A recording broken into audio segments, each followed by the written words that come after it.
что у нас третий раз фестиваль происходит.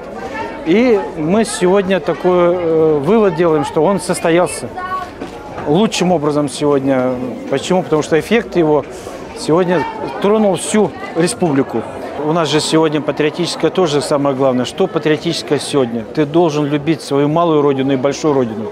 Ты должен любовь эту проявлять в том, что ты развиваешь свою республику, страну.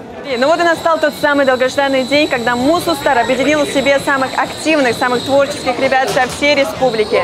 На Мусустаре есть 12 направлений, по которым ребята реализовали себя как творческие, активные специалисты своих направлений. И сейчас на мире цифровизации специально для Мусустар прилетела компания «Робоход».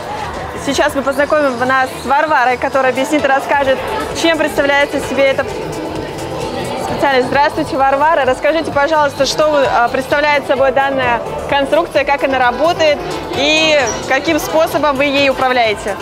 Это роборука. И, собственно, наши программисты написали для этой роборуки алгоритм, который анализирует изображение, которое загружается в эту программу, переводится в путь кисточки и уже непосредственно рисуется. Единственное, что я делаю, это отправляю изображение, собственно, в саму программу и нажимаю кнопочку «Пуск». И он уже сам рисует, то есть я им не управляю извне. Ну и дополнительно как бы там долить краски, подставить холст и вот это все. Ну вот это должно было получиться, но... Очень похоже, кстати.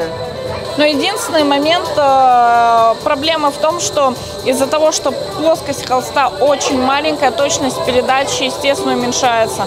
Наша лучшая работа – это все-таки формат 40 на 40.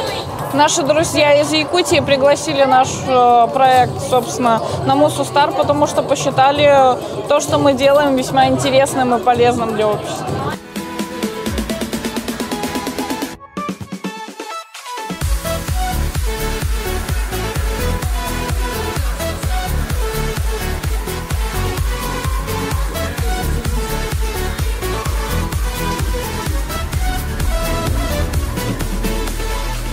Всем привет, я Роман Кашин, также известный как DJ Кашин, город Москва. Выступал сегодня на фестивале Мусустар. Все супер было, все красиво, грандиозно, много людей, мне все очень понравилось. Ну, здесь всегда круто в Якутске, мне все время нравится, очень теплый прием, якуты вообще классный народ. Надеюсь, все получили огромное удовольствие, кайфанули, мы все оторвались по полной, все эти 10 минут. Еще приеду неоднократно к вам.